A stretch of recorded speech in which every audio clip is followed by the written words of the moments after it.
ขอบใจลูกขอบใจหลายๆขอบใจหลายๆ Good morning Good morning สบายดี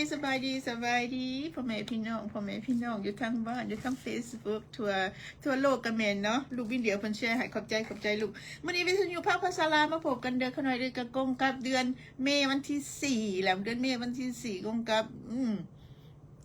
ฮ้อนจังหน่อยเลยเด้อปี2025ขน่อยมาพบกันทุกตอนเช้าวันอาทิตย์เริ่มแต่ 9:00 น50:00 นขอบใจหลายๆขอบใจทุกท่านที่เข้ามาอากาศกันจะอันนั้นไข้หลายเด้อขน่อยเด้อบนหนาวบันไดจะโอเคอยู่แต่ว่าเฮาต้องนุ่งเครื่องอันนั้นอยู่ยังที่ว่านุ่งเครื่องแบบบ้านเฮาบ่ทันได้เถื่อวิทยุภาคภาษาลาวเฮาขน่อยเอ้ยมาเลยกระมวลได้เห็นพ่อแม่พี่น้องเข้ามาเด้อมาเซเฮลโลมาสบายดีนํกันปีใหม่เฮาก็สิอัน let's see สิหมดไปจักหน่อยเลยได้ขน่อยบ่เมื่อคืนนี่เนาะว่าก็ขอบใจหลายๆทางวัดลาววิรวนารามเฮาเพิ่นก็มีอันมีเหตุงานอันปีใหม่ลาวยังเฉลิมฉลองกันอยู่เพราะว่าพวกเฮาเฮ็ดแบบบ้านเฮาบ่ได้ต้องเฮ็ดแบบอัน convenient เนาะความสะดวกว่าซั่นไป convenient เพราะว่าเฮาบ่อยากเฮ็ดพบกันแต่ละเมืองเฮ็ดกันเนาะเฮาก็ต้องเยินไป so เวลาเพิ่นสิเฮ็ดหยังเพิ่นต้องประกาศให้กันฮู้ทิศเดือนนี้แม่นองค์การตัวนี้องค์การตัวนั้นจังซั่นเนาะจังซั่นเฮาต้องอันนั้นกันจังซั่นเฮาบ่ได้มันควบกันบ่ได้คนเฮาบ่หลายเนาะเพราะเฮาเข้าไปเฮาก็มีสิเว้าชื่อปีชื่อหยังไปเนาะบ่คือบ้านเฮาได้บ้านเฮานี้ไปหมวนก็ลูกหลานก็คือเห็นเพิ่นชื่อเพิ่นหยังอยู่เพิ่นไปหมวนไปหยังบ้านเฮาก็ผู้โน้คนก็บ่จักว่าอาจจะแม่นที่กิจเข้าไปจังซั่นเนาะคอนเสิร์ตมีหยังแต่อยู่นี่เฮามีจังหวัดจังนั้นเฮาบ่อยากควบกันคันควบกันแล้วมันบ่มีคนบ่กับมันบ่มีคนแล้วเฮาก็บ่มีเฮามีรายจ่ายหลายอยู่พี่เขาน้อยรายจ่ายหลายกับเมื่อคืนนี่ก็เต็มไปด้วยคนก็ขอบใจน้องน้อยละลายยาลูเพิ่นก็เป็นที่ว่าพากันฟ้อนพาเอื้อยน้องฟ้อนเขาน้อยเนาะม่วนหลายเมื่อคืนนี่ก็ได้เขาสิว่าเพิ่นว่าเอิ้นเสิร์งเนาะก็แม่นเสิร์งแต่ละคนก็ม่วนซื่อดนตรีก็ม่วนได้ดนตรีม่วนลูกบินเดียบได้ยินบ่มีแต่ผู้ม่วนผู้หนังห้องม่วนอยู่พี่เนาะห้องภาษาลาวภาษาไทยภาษาอังกฤษว้าว number 1ได้ขน่อยอยู่พี่ก็ดีเพราะ1อยู่คือกันม่วนหลายม่วนคือจะคือบ้านเฮาอยู่แต่ที่เฮาออกดอกบ่ได้พออยู่นี่เฮายังฮ้อนคันสำหรับอเมริการัฐฟลอริดานะคนเพิ่นฮ้อนอีหลีอันนั้นฮ้อนอีหลีปลูกบางไม้ปลูกอีหยังก็คือบ้านเฮาบ่จำเป็นสิไปซื้อคืออยู่นี่ปลูกบางมีปลูกมักลำไยปลูกมะเงาะเพิ่นว่าเนาะมันมะเงาะอะไรอย่าก็สิว่าก็ได้ โอ้มะม่วงอีกว่ามะม่วงอะไรกับหมากยังขนมพะพายาอะไรสิมะฮุงอีกอยู่นี่บ่ได้ขึ้นมาฝึกกับตายมันหนาวกับอีต้นจะดอกบุติต้นไม้แต่คนกันยังบ่ได้คือกันwe can't go like this เนาะต้องห่มเสื้ออุ่นใส่ถุงมือใส่อีหยังพุ่นนะเจ้าที่ขนมผมหลายหันบ่อยากใส่หมวกปานใด it's okay อยู่ถ้าผมบ่หลายนี่ก็อย่างนั้นได้ you have to you have to นุ่งเครื่องอุ่นโอ้ว่าเลยขน่อยเอ้ย Facebook เฮานี่เด้อมีแต่3-4 มื้อเด้อออนไลน์แล้วว่าขน่อยต้องดาวน์โหลดก่อนเด้อลูกวินเดียวเด้อลูกเด้อขอบใจลูกขอบใจดาวน์โหลดแล้วมาโพสต์ใหม่เพิ่นบอกมาโพสต์ใหม่อีกมาโพสต์ใหม่มาเอาคืนอีกเพราะว่า3-4 มื้อเดี๋ยวนี้เพิ่นขน่อยเตือนอยู่3-4 มื้อเพิ่นบ่ให้เฮาได้เพิ่นบ่ให้เพิ่นลืบออกเพิ่นน่ะเพิ่นบ่ให้มีแล้วขน่อยก็เข้าไปเบิ่งเว้าแล้วที่แล้วนี่ก็เว้ามื้อนี้ที่มื้อนี้อีกเข้าไปเบิ่งว่าเป็นหยังคือลืบเพิ่นให้จ่ายเงิน everything cost you these days โอ้everything cost money อยู่มันยังคนทุกอย่างเงินซั่นน่ะเดี๋ยวนี้ว่าแต่ละอาร์ตระวังเด้อขน่อยแต่ละอาร์ตเพิ่นมาเพิ่นอันนั้นให้เฮาเพิ่นlet's see เพิ่นในนั่นเฮ็ดนั่นเฮ็ดนี่อย่าไปเฮ็ดแล้วก็เสียเงินจะบักเขาหน่อยก็ลังเถื่อกับเบิ่งอยู่กระบอกอันนั้นนะกระบอกมันยังก็คนบ่คลิกเอาแล้วเดี๋ยวนี้บ่ขึ้นตะกี้เพิ่นให้ฟรีเดี๋ยวนี้คันบ่ให้ฟรีได้เพิ่นให้เฮาตะกี้มีเฮาเฮ็ดรูปเนาะเฟรม picture frame ให้ฟรี not now เป็นจ่ายทุกอย่างจ่ายเงินทุกอย่างจ่ายเงินทุกคนอย่าไปออแอกับ anything อันนี้เพิ่นประกาศเพิ่นโฆษณา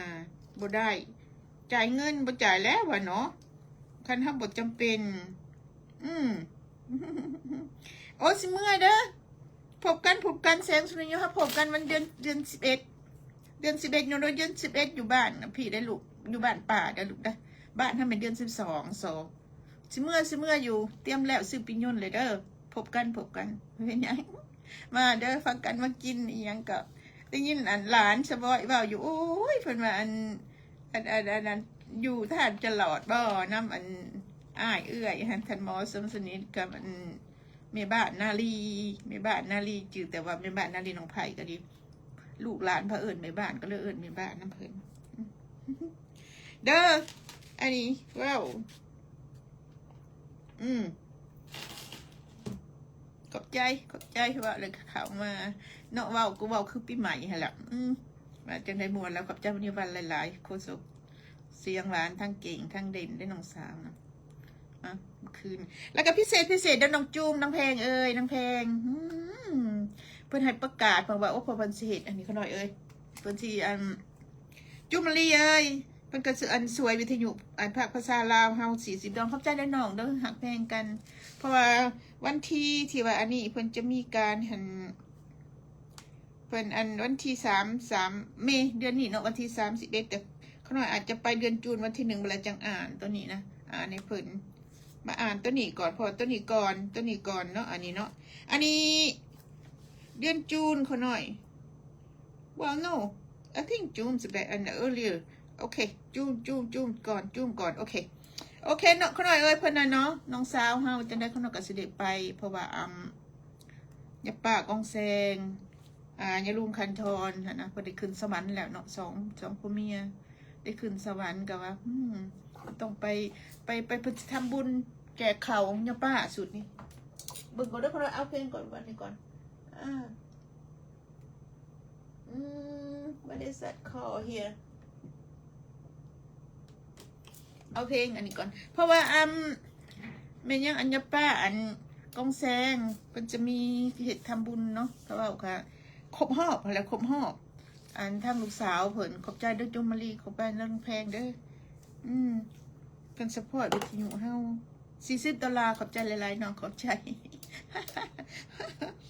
ข่าวรายการเด้อขน่อยข่าวรายการเสิร์ชห่วมกองบุญพวกข้าพเจ้าครอบครัววงไซและญาติพี่น้องลูกหลานวรวงไซครอบครัวเกี่ยวสวัสดิ์ครอบครัววงศาครอบครัวประเสริฐมีความยินดีขอเชิญชวนฐานญาติพี่น้องญาติมิตรและญาติพี่น้องทั้งหลายเข้าห่วมคนละสีอันนั้นโอเคนะอันเข้าห่วมด้วยขน่อย let's see where เข้าห่วมงานกองบุญอัฐาเพื่ออุทิศส่วนบุญกุศลไปหายาเมตู้กองแซงเด้อขน่อยเด้อวงไซซึ่งได้จากไปได้ครบรอบ1 ปีขน่อยและไปหายาพอตุคันทรวรวงไซที่ได้ล่วงลับไปแล้วและสรรพสัตว์ทั้งหลายและก็ทั้งปวงตามรายการอย่างนี้ในวันเสาร์วันที่31 เดือนเมษวันเสาร์เดือนเมษ30 ปี 2025ตอนบ่ายห่างกะเตรียมกองอัฐะเวลา5 โมงตอนแรงเริ่มพิธีสูตรปริมงคลของกองบุญแล้วก็วันอาทิตย์วันที่1 เดือน 6 เดือนจูนวันที่1เด้อปี 2025เริ่มแต่เวลา9 โมงตอนเช้าห่างกะเตรียมเต้าโฮมญาติพี่น้องและเพื่อนเวลา10 โมงการถวายข่าวใส่บาตรและทอดถวายกองบุญพร้อมด้วยเครื่องสังฆทานต่างๆแด่พระภิกขุสงฆ์เด้อขอเด้อและกาพระสงฆ์สรรเพลแล้วกับฟังธรรมเทศนา1 กันหลังจากเสร็จพิธีทางขนอยอันยังอันนี้ว่าได้สัตว์คอนะจบพิธีทางศาสนาต่างๆแล้วและคณะเจ้าภาพทั้งหมดกับขอเชิญทานหับประทานอาหารห่วมกันด้วยคนอาหารเถียงสถานที่ก็เป็นที่วัดลาวเวรุณารามแขวงออนแทรีโอ17 969 Airport Road Caledon East โท ทรศัพท์905584688ดังนั้นจึงขอข่าวนี่มายังญาติพี่น้องทั้งหลายขอความกรุณาเข้าห่วมทำบุญกินทานข้างนี้ห่วมนำพวกข้าพเจ้าด้วยผลบุญขน่อยมากหลายแต่นี่ผลบุญที่พวกทานได้เข่าห่วมนั่นจงไปมีเกิดแด่ทุกทานได้ขน่อยพร้อมด้วยครอบครัวขอให้อยู่เย็นเป็นสุขกล่ำด้วยโชคดีตลอดไปด้วยเชิญขอบใจเชิญเด้อขน่อยเชิญทุกทานเด้อเชิญไปห่วมพวกขน่อยกับซิมาวิทยุมาเปิดสื่อกับสิได้ไปเพราะว่าใกล้หนึ่งเป็นชั่วโมงหนึ่งไปเนาะก็เลยซิซ่าจังหน่อยกับโบเป็นอย่างไปพุ่นแล้วต้นได้เฮากันนั่นเนาะแล้วต้นได้เฮาก็ไปเพราะอยู่ไกลได้พอขน่อยไปนี่ก็อยู่ไกลหนึ่งแล้วก็อีกขน่อยอย่าลืมเดือนจูนวันที่8เนาะอันนี้นิกาเหล่าบุญอีกครอบครัวสิริสมบัติขอเชิญทานเข้าห่วมกองบุญหาพ่อบุญจันทร์สิริสมบัติและก็แม่บุญถมวริดาจิตสิริสมบัติในวันเหตุบุญเป็นวันอาทิตย์เดือนจูนวันที่8ปี2025โดยขนมสถานที่อยู่ที่โรงเรียนจินซิมเกิล30กอสเฟรด9 โมงครึ่งตอนเช้าเต้าโฮมพุทธบริษัททั้งหลายอยู่สถานที่เหตุบุญเวลา10 โมงตอนเช้าเรื่องพิธีทางศาสนาด้วยกันไหว้พระหับศีลใส่บาตรไว้เครื่องธนสารต่างๆหาแด่พระภิกขุสงฆ์เวลา11 โมงตอนเช้าเนาะถวายพระอาหารแด่ประสงค์หลังจากนั้นกับฟังธรรมเทศนาด้วยขน่อยเด้อจึงขอเชิญชวนพุทธบริษัทผู้ใจบุญทั้งหลายญาติใหญ่เวลาไปห่วมสร้างบุญกินทานหับศีลใส่บาตรฟังธรรมเทศนาในวันสำคัญดอมพุ่งขาทั้งหลายด้วยเทินประธานจัดงานแม่นางไพบูลย์กองวงไซ416-997-0647-0647ขน่อยทานไผ่ทองสิริสมบัติ416-878-2901นางบัวเพชรแสนอุดมนางบวรสิริสมบัติ416-937-0043เชิญเด็กหน่อยเชิญทุกตฐานในการทำบุญอันนี้มาเดือนจูนเนาะแต่ว่าถ่ายเดือนนั้นมีหลายแต่ว่าเดือนเมษพวกขน่อยเต็มเลยทุกทิศเลยแต่ว่ามันเป็นทางการที่ขน่อยจะมาอ่านแต่ว่าเต็มเลย ก็งานบุญบ่เป็นยังขน่อยการมวลสื่นเนาะเห็นไหมnext week เนาะ next week เนาะขน่อยเอ้ยเจ้าขน่อยสิมาจะว่า Mother's Day the next week please จะเป็นเทปเพราะว่าขน่อยสิได้ไปวัดใหญ่เพิ่นมีสำคัญสมัครคันขน่อยก็เลยสิไปห่วมเพิ่นแต่ว่าอาจจะมาเปิดเทปซื่อๆแล้วก็ไปเลยอาจจะโบที่ว่าโบมียังขนมอาจจะสิมาบ่มเบาๆจังสิได้เพราะฉะนั้นต้องอัดเป็นเทปมันการจำเป็นนะโบมันจำเป็นคนนอกคนจะไปทำบุญเนี่ยแนวเผื่อเป๊กๆไม่เป๊กๆนะคนนอกการจะเหตุเนาะโตจีบานเหตุให้เขาเองว่าสันเด้อเตือนที่หนาอย่าลืม Mother's Day วันเมย์แต่แท้ได้นี่นะผู้ใดมีเมย์ก็หักเมย์ได้ขน่อยเมย์โอ้เพิ่นยังว่าเมย์นี่พอเขานอนผู้สิบริว่าก็สิว่าเล็กหน่อยอยู่ตอนนั้นแต่ว่าพอเมย์พี่น้องสิบ่เห็นทาง Facebook พอเขานอนต้องอ่านเป็นเปิดเทปแล้วมันออกทางวิทยุฉะนะแล้วพอเมย์พี่น้องอาจจะบ่เห็นทาง Facebook จังซั่นโอ้ยเนาะจะเสียจังไดเพอวันเมย์แท้ๆI want to be here we are gonna try my best let's see ลังเถื่อว่าบ่ได้ have to ลังเถื่อเปลี่ยนใจแต่การทำบุญขน่อยว่าเลยต้องไปทำบุญนะทำบุญขันบททำบุญกับบัวตรงนั้นอันนี้ก็ได้ว้าวสำคัญได้นี่ไหนโอ้ยขน่อยลูกเป็นเดี่ยวว่าเพลงลูกหันเพลงที่3เดี๋ยวลูกเด้อสิเปิดให้สำคัญตัวนี้เด้อขน่อย let's see อันครูเอ้ยนะใช่ครูเอเนี่ยพอบอกไปเลยเดี๋ยวว่าครูเออันนั้นนะครูเอเพราะว่าครูเอเพิ่นแต่งเพลงอู้ยเพิ่นเฮ็ดคักแต่แถมเพลงยังเพิ่นว่าหันนะจะทำหายตัวเองเด้อมักผู้บ่าวก็ดีเพิ่นว่าจะทำหายตัวเองผมมันบ่ดีอันนี้ครูเอเพิ่นเก่งๆขน่อยเพลงม่วนๆนี่ก็มีคือว่าฮักครูเอแม่นผู้ห้องเพลงแม่นยังขน่อยในชื่อในนี่นะลูกในลูกอุ้ยขน่อยลูกอุ้ยนี่เพิ่น1แหละมัน1ของอันพ พอเพิ่นห้องเพลงให้ขนด2 เพลงเข้าใจได้อลูกอุ้ยเข้าใจได้อลูกเด้อเข้าใจหลายๆเข้าใจครูเอหลายๆเอามาหาอีนี่เพลงม่วนๆ ตลกมึงเลยโอ้ยนุ่งเครื่องงามทีเดียวแบบอะไรกันเลยไอ้หลายศาสตร์เข้าใจครูเอเข้าใจหลายๆเด้อวางหนึ่งกระบอกเพิ่นว่าสิเปิดเพลงให้เด้อเปิดเพลงม่วนว่าเดี๋ยวฟังเด้อตลกได้ทำอีกนี่พูน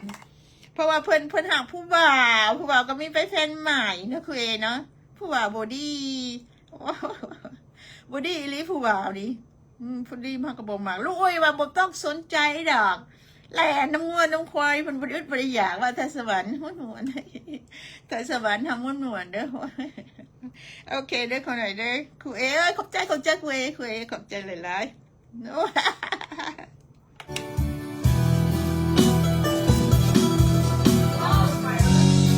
ลูกผู้ชายคนเดียวเรื่องหาไปบริเวณยาแค่ของตัวไว้ลูกอ้ยหมดลายเข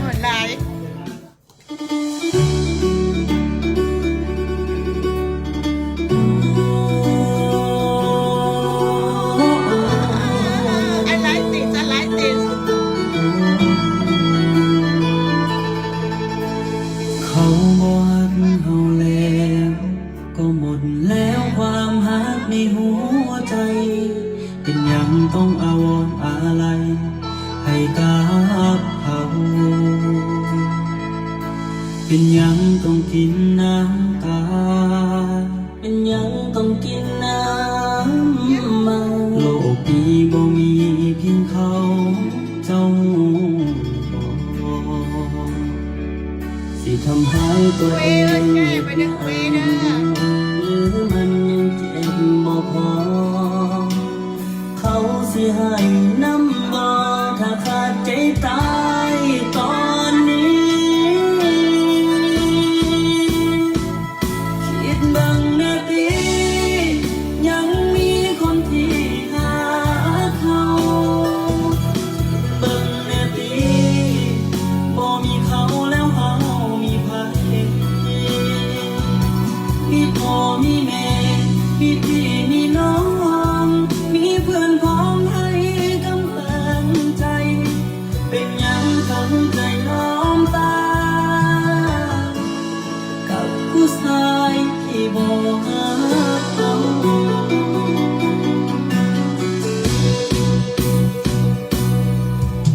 เป็นยังบ่ลุกขึ้นยืนเป็นยังบ่ฟื้นจากเงาทำให้ตัวเองเพราะเขาบ่ดีดอกหน้า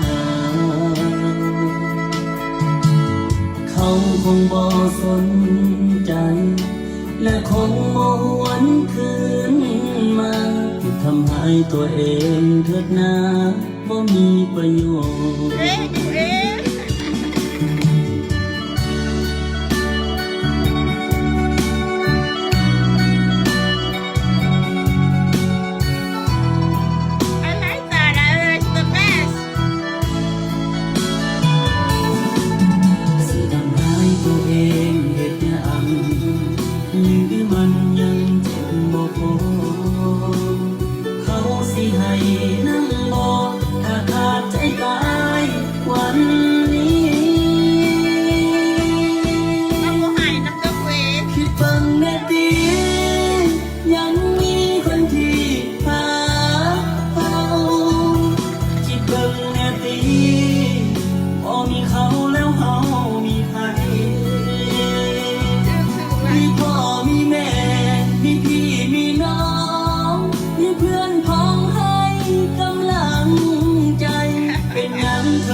กับผู้ชายที่บ่ฮั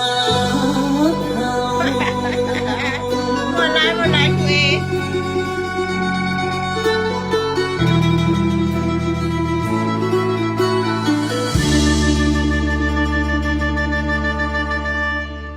โอ้ยหมดลายคุยหมดลายเด้อ is AM 1430 CHKT, Fairchild Radio, Toronto.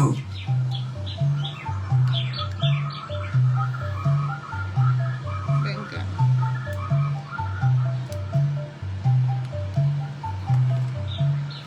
เอาค่ะ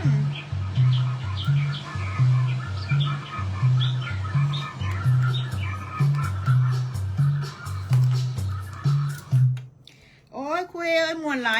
ยเด้อว้าวเพลงตัวนี้สิเปิดอยู่ตลอดแล้วมันม่วนI like it a lot คุย It's funny คนI share ขึ้นโดย YouTube just watching that just look at that ว่าคนI share ขึ้นว่า the video the show คน so it's the best ม่วนเป็นตะม่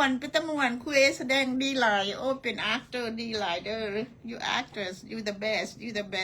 ดีคุยดีที่สุดม่วนเนาะม่วน โอเคเนาะ let's see ม่วนหลาย so จังหน่อยลูกเพลงลูกเป็นเดี่ยว let's see กันเลยเอาอันนั้นให้เพิ่นก่อน which one ของลูกเป็นเดี่ยวนี่นะ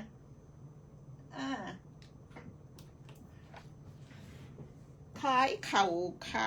อีหยังก่อนเนาะลูกฮะเข่าอันนั้นเข่ายังลูกเข่าขายเข่าหน้าแซงจังหน่อยเด้อขน่อยเด้อจังหน่อยจังเอาของลูกเป็นเดี่ยวม่วนลามีแต่เนี่ยม่วนสบายดีจอยเอ้ย grandma นี่ some of the best เธอ so smart เธอเจ้าเฮ้ยว้าว all of you still in Laos wow I know I'm so jealous I want to be there in November sis you know be there November จังหน่อยเด้อลูกเป็นเดี่ยวของลูกเด้อโอ้ยจอยเจ้าคือมาเก่งเทเนาะว้าวอยู่เพื่อนบ่ได้เสียเวลาโอ้งามเนาะสีมือเจ้าพี่ลึกเนาะ I'm so you have so talented though I'm so jealous I don't know how though I don't know how to do that นะพูดว่าเป็นนะโอ้คล้ายเขาหน้าแสงจังหน่อยเด้อลูกเด้ออีเมลดาวน์โหลดเสร็จแล้วจังหน่อยขอบใจลูกวินเดียวแต่เพลงมวนๆมาคันสิว่าแล้วอันนี้นำออลวีอันจอยเพราะว่าอันเฮาออนไลน์ไลฟ์ right now on air 30 มื้อเพิ่นลืมออกเด้อ just be careful for that 30 มื้อ is finished it's gone no more it's a policy ใหม่ that's what I said we have to pay money for that yes when you coming back sis เพราะว่าเขาต้องเพิ่นบ่เฮาแล้วได้โอ้ยเนาะเพิ่นเอาคอมพิวเตอร์น้อยมานี่มันอันนั้นเพิ่นบ่เฮาล่าเลยเดี๋ยวนี้นะเบิ่งดูผู้ชายเบิ่งดูโทษเด้อเบิ่งอ่านพี่น้องเฮาก่อนบ่ให้เด้อเพิ่นอยากได้เงินเลยเด้อบ่แม่นอยากได้เงินจากเอาอีหลีนี่แหละเพิ่นสิเอาอีหลีจังว่าระวังคำพรสิงกาเพิ่นว่าเพลงหักสาวหัวพันเนี่ยเด้ออุ้ยอามาแต่สายสาวหัวพันนี่เนาะคือบ่เคยได้ยินจักเทื่อโทษเด้ออามาแต่งใดโอ้ยมีโอ้ยลืมบัดเด้พี่น้องเฮาก็ดีเนาะขอเพลงสาวหัวพันอามาแต่ทางใดบ่เคยได้ยินเด้อขอบใจแม่นได้แผ่นผู้ใดห้องนะคันเพลงเก่าบ่มีเพราะว่าลูกบินเดียวเพิ่นส่งให้โหลดได้คันอยากให้เปิดมันส่งมาเพราะว่าI don't know how to ไปหามันก็ยาก back in June oh my goodness so hot but it's hot probably it's going to be rain right but because an agriculture and season เป็นเวลา what is that called เพิ่นสิดำนานะ right เพิ่นสิไถนาบ่ sis เนาะ it's going to be rain a lot right there that's how บ้านเฮายามนี้เดือน June June not yet right sis so June you come back so going to be theนำเพิ่นเฮ็ดหน้ายามเพิ่นเฮ็ดหน้ายามเพิ่นเฮ็ดหน้าเว้าก็เลียเบิ่งเพราะว่าอันนั้นสิเปิดอันให้ลูกเป็นเดียวเบิ่งลูกมีเดียวก็ลูกเป็นเดียวคือขาเขียนมาอีเมลก็อ่านนำเด้อลูกเด้อขอโทษลูกเป็นดีว่าลูกปิดแดนซ้ายอุ้ยแดนซ้ายปิดด่านซ้ายโอ้ยลูกเอ้ยลูกปิดด่านทรายแดงอยู่ที่แขวงบ่อแก้วบ้านผามนเมืองปากทางบอกว่าเป็นตาญาติแต่ลูกฮะ oh no that's not right ทหารลาวบ่ลูกทหารลาวบ่ว่าเป็นผู้ใดเหตุผู้ใดยิงฮะลูกฮะสิแม่บอกกล้าว่าไม่ญาตินะตัวนี้นะหาลูกมันไผเลย that's not nice บ่ดีเนาะลูกเนาะ บดีหลายหน้าบ่อันนั้นเนาะhot you get tan as this come oh some so yeah we have some you rain some rain yes must be tan a lot because you so white you need tan sis you need tan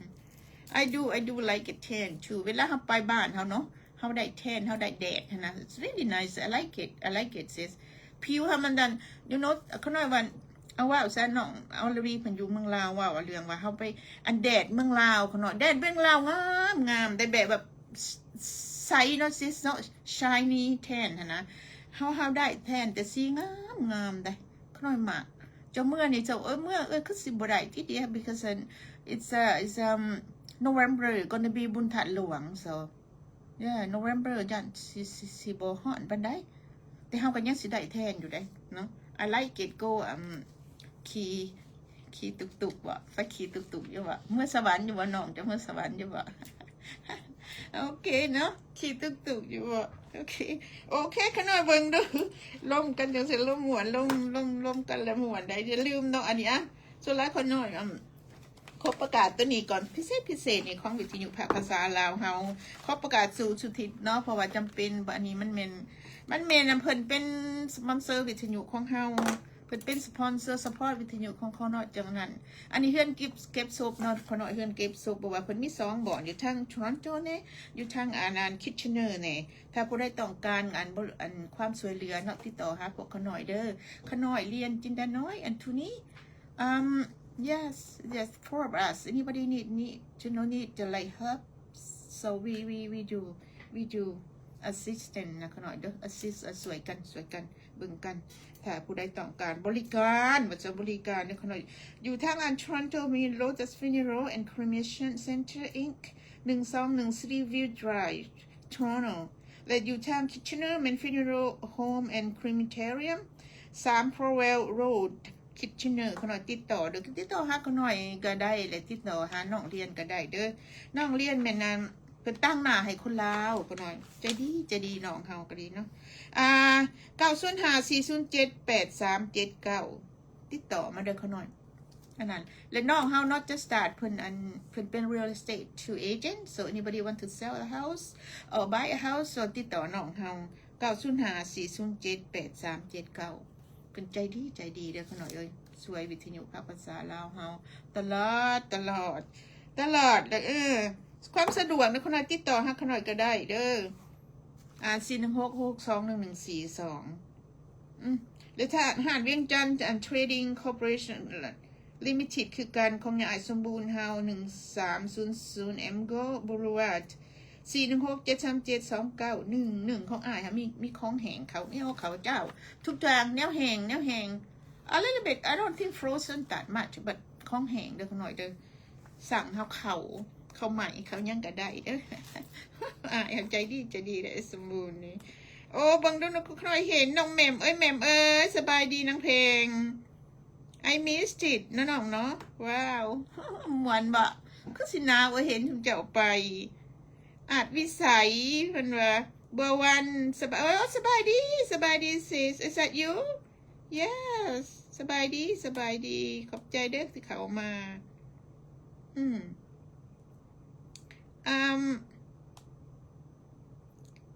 so อันที่ว่าเขาเห็นกันคืนนี่บ่แม่นคนน้องบ่เพราะว่ากระโบจักจื้อซื้อเจ้า you know why so maybe เพราะว่าจื้อแต่บ่วันจื้อได้แต่บ่วัน so thank you this is so แม่มวนบ่น้องไปคืนเนี่ย sorry yesterday sorry about that I should say yesterday yes บ่ค่อยบุญเพราะว่าไปบุญกลางคืนก็เลยขึ้น always thinking about last night oh we miss you we had a great time last night wow dancing สุดหัวใจเลยม่วนดนตรีก็ม่วนห้องก็ม่วนเนาะม่วนอีหลี yesterday นั่นม่วนหลายyes ขอบใจเชื่อที่แต่บ่มีเจ้าเวสาขอโทษเด้อสันเดอ different ขอโทษเด้อมือแรก บ่แม่นเซมบ่แม่นคนผู้เดียวขอบใจขอโทษเด้อนางเด้อขอบใจขอบโทษที่เขามาโอ้ขอบใจโอ้ได้ยินนะแต่สมันสิหมายหมู่สามหมู่เพื่อนเนาะลูกเนาะที่หูกันขอบใจเพิ่นหากับเขามาที่แรกมือแรกโอ้ขอบใจเด้อลูกขอบใจหลายๆขอบใจเป็นลูกเป็นหลานแหละรุ่นสังสรรค์ขอบใจลูกขอบใจพอเมื่อคืนนี่ก็สื่อคือกันหั่นนะก็เลยว่าจักถามเมื่อคืนนี่พบกันอยู่บุญขอบใจเด้อลูกเด้อขอบใจส่วนอันนี้เปิดเพลงให้ลูกเป็นเดียวก่อนจะมาลมกันม่วนเป็นเดียวก็อยู่ใช้ลูกนี่เพลงม่วนได้ถูกเดียวมีแต่เพลงมาให้เต้นในอีเมลนี่เต้นอยู่ตลอดอะไรนี่เนาะโอเคได้ขอหน่อยไม่ยังลูกน้ำ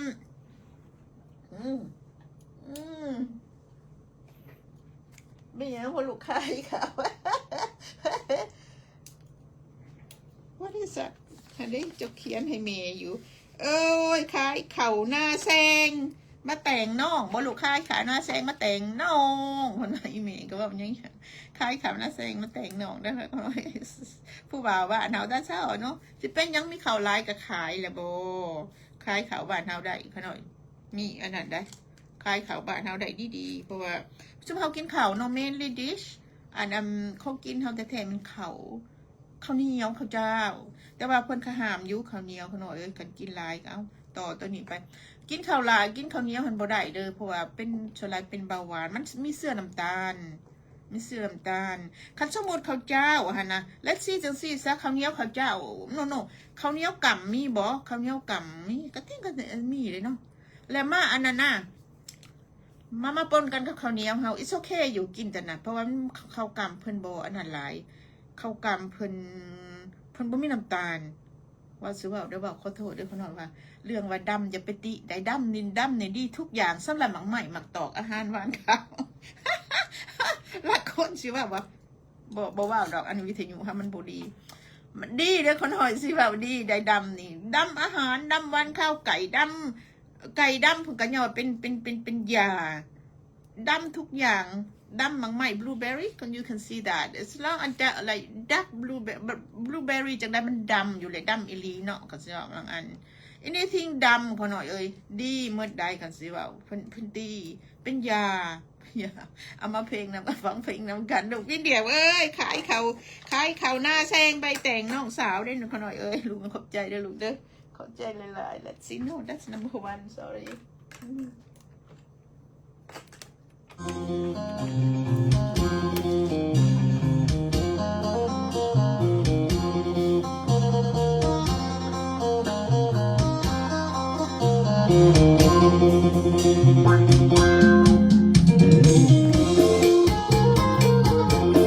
I like that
ละใจ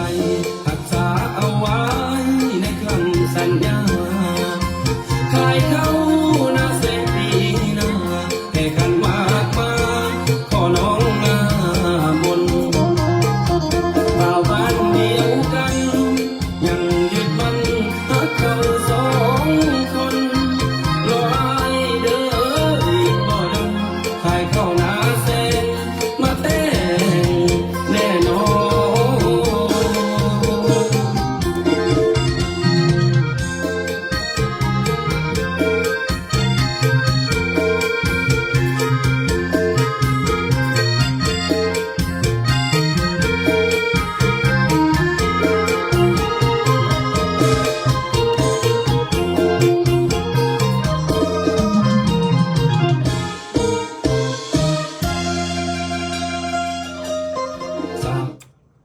โอ้ยม่วนหลายเด้อคนน้อยม่วนหลายหรือว่าเป็นเดียวขอบใจหลายๆเด้อขอบใจม่วนที่สุดม่วนที่สุดลูกเป็นเดียวคือบ่เห็นแม่อยู่นะบ่เห็นลูกเป็นเดียวนะไปทางไหนล่ะไปทางไหนบ่เป็นหยังคนน้อยนี่เจ้าของเพิ่นส่งมาให้ม่วนหลายม่วนขอบใจเด้อลูกขอบใจวิธีพิงม่วนๆได้ถึงเราจังเพิ่นค่าเวียกเพิ่นเป็นอันนั้นเด้ Let's see how come I can't hear this เพิ่นค่าเวียกแล้วเถื่อเพิ่นค่าเนาะก็บ่เป็นหยัง Let's see can I hear that yes โอ้ยเบิ่งดูคนหมอดอันนี้ก่อนเด้อเพราะว่าอันอัดไว้อันตัวหนึ่งอีกย่านอันนั้น Let's see yeah got it โอเคมานี่มีเบิ่งขนมเบิ่งลูกนี้ผมไปเกาะอันนี้อันสิมาว่าเรื่องอันสาห่างกายเด้อสบายห่างกายโอ้ยนางแพงนางโบยมาหันนะป้ายุ่งป้าไปบุญเมื่อคืนนี่ไปงานราตรีสโมสรจะโพนมากก็ได้หับบ่ได้เพราะว่ามวนหลายบ่เลยจังว่ากันมือแรงมืออื่นจังว่ากันมือแรงเนาะสิว่าเลยก็ดีอยู่ดีไม่แห้งสุคนเด้ออยู่ไม่หลานสาวนะโอเคขนมอันอย่าลืมเนาะอันอย่าลืมรักษาห่างกายมักมี่เด้อขนมมักมี่เด้อบ้านถ้าคนเราคนกินมักมี่ดีสำหรับไทรอยด์มันยังข้อเพิ่นว่าข้อกินเลือดบ่ข้อกินเลือดบ่ไทยบ้านเฮาเว้าเนาะแก้ข้อกินเลือดเพิ่นว่าไทรอยด์ได้เห็นให้ดีไทรอยด์เห็นให้ดีกระดูกแข็งอีกเห็นให้กระดูกแข็งป้องกันบ่ให้เป็นหืดอัสมาเนาะหืดหรือว่าอัสมาแม่ขอบใจด้วยนางแพงขอบใจหลายๆก็บ่ให้เป็นอัสมาแล้วก็สวยให้ความดันต่ำลงมันมีดีเนาะเหตุให้ห่างกายแข็งแรงอีกสวยแสงตาและผิวดีขึ้นสวยภูมิต้านทานimmunization บอกเขาหน่อยหรือว่าlet's see ต้านทานปอดเป็นปอดเป็นหืดใช่เนาะเป็นหืดno I think อย่าเป็นหืดกับปอดเนาะno เป็นหืดแล้วเป็นสวยบำรุงปอดขอโทษเด้อเขาหน่อยเด้อสวยบำรุงปอดคันเป็นหืดมันคือน้ำปอดเนาะผมก็เลยสวยบำรุงปอดบ่ให้เป็นหืดนะเขาหน่อยเนาะให้prevent anemia อีบอกป้องกันพยาธิเลือดจางเขาเนาะเลือดจางป้องกันผู้ใดที่เป็นเลือดจางให้กินมังมี่เด้อมังมี่บ่เป็นมังมี่สุกเด้อมังมี่ดิบมาแกงมาป่นมายังหั่นน่ะหน่อยนะมาป่นบอกมันเนียนบอกบ้านเฮาเนาะเคยว่ามันเนียนเลยก็มาแกงบอกเนาะมาแกงบ่แม่จะฮู้บ่เนาะมาแกงได้เนาะมังมี่นะบ่ต้องบ่อยเขียนบอกได้ลูกเขียนบอกอันนั้นในลูกเขียนบอกป้าเนี่ยมังมี่อันทำมันเนียนทำมาแกงว่าจังซั่นแหละเนาะมีเท่านั้นบอกมีแกงเลยกาว้าวเบิ่งเด้อคนน่ะเบิ่งเวลาก็ยังอยู่so มักปี้ is the best too ปี้เห็นละปี้เฮากินอัน let's see ปี้นี่บ่ถามอมุดก่อนเพิ่นคือว่าเนียนปี้บอกคนน่ะปี้นี่เฮากินกับข้าวปุ้นนะมักปี้กินกับปุ้นหรือว่ากินกับลาบเพิ่นอันนั้นออกมาเด้อแต่ว่าตัวนี้เด้อขนาดปี้มีคุณภาพหลายต่อห่างกายเฮาเดิมหมากปี้นี่มีแคลเซียมหลายกว่าหมากกล้วยสุกทั้ง4เถื่อว้าว แต่ว่าอยู่นี่ก็ยากอยู่ได้5 ปีเนาะเขาหน่อยบ่ได้กินจักเถื่อ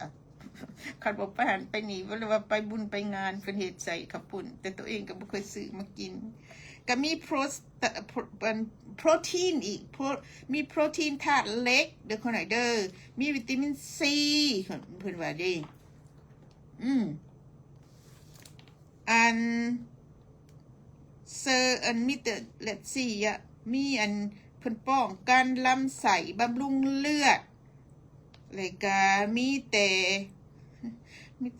บ่ฮานนะพุ่นเนาะเพิ่นเห็นสอนพวกอันเฮาเนาะตะกี้เพิ่นอันนะ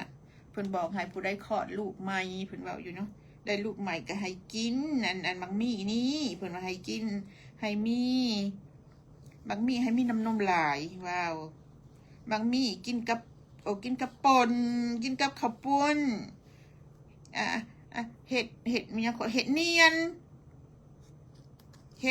นเด้อคนหน่อยเนียนเด้อกับปลากับกระปูบอกเพิ่นบอกคักอยู่ได้นี่นะเนียนสดๆก็ได้เนียนบ่ป่นหยังก็ได้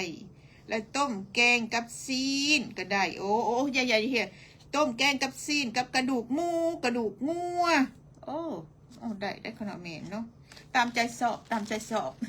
ผู้บอกผู้เขียนในขนอยเขียนเอาเพิ่นอันนั้นแต่โดนเลยตัวนี้ดีแต่เขียนไว้ซะเดี๋ยวนี้ก็หายากเพราะตัวนี้เป็นค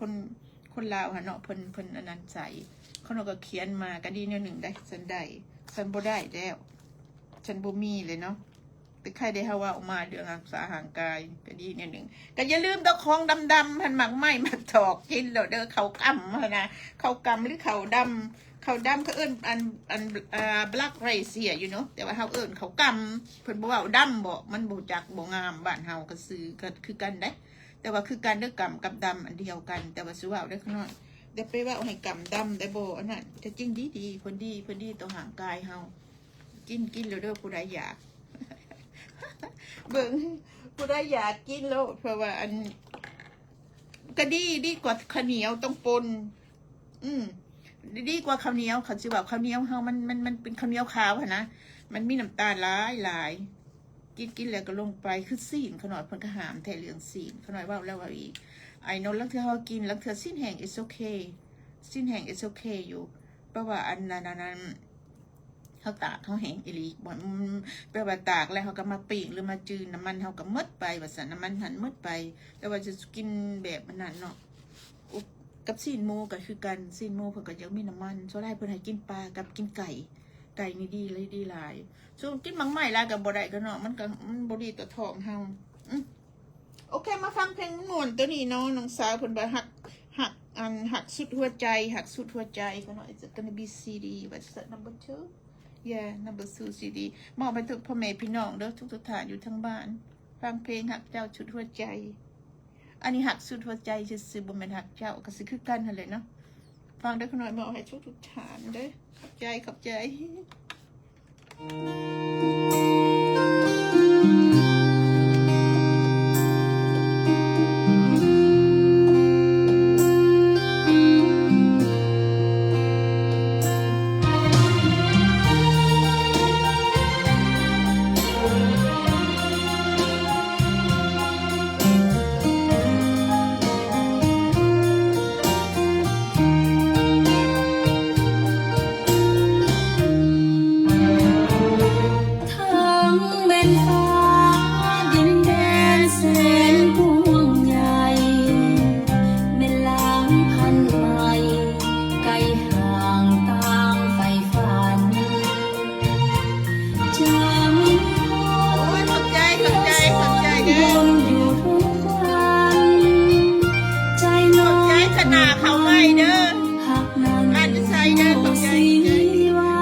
left early last night. But I would say hello, bye. Hi, John.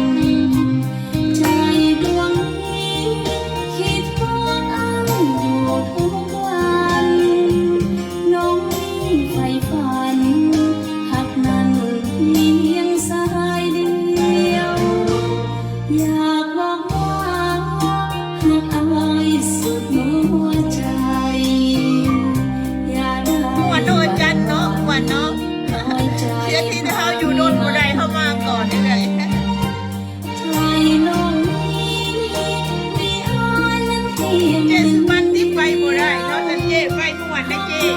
มันเหนียวหักเดียวนิรันด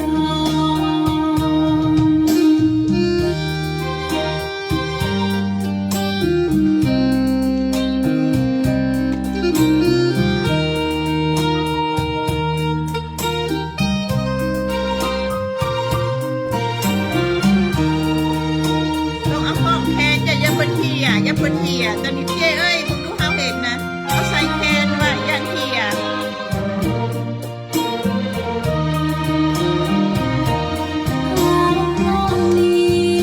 บ่มีใคร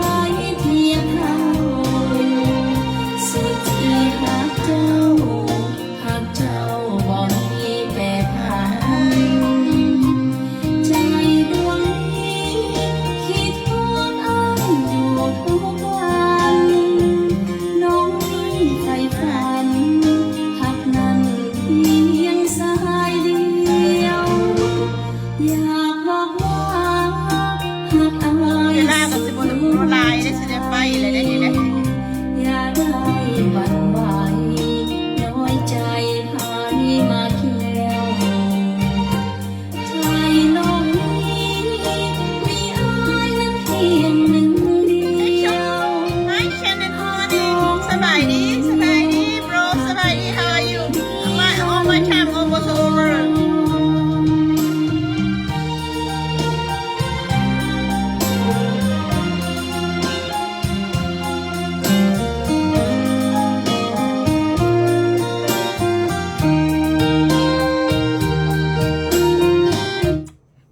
โอ้ขน่อยเพลงกันหมดเดี๋ยวจะจบไป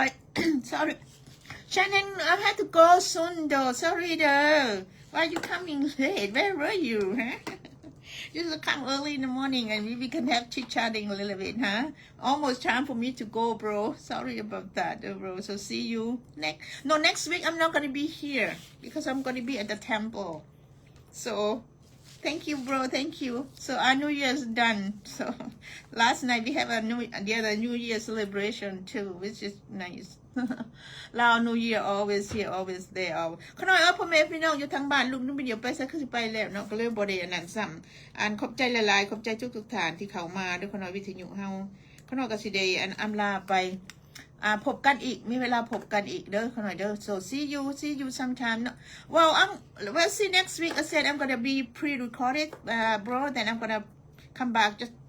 turn that I have to leave so I might be not on air at all yes so that's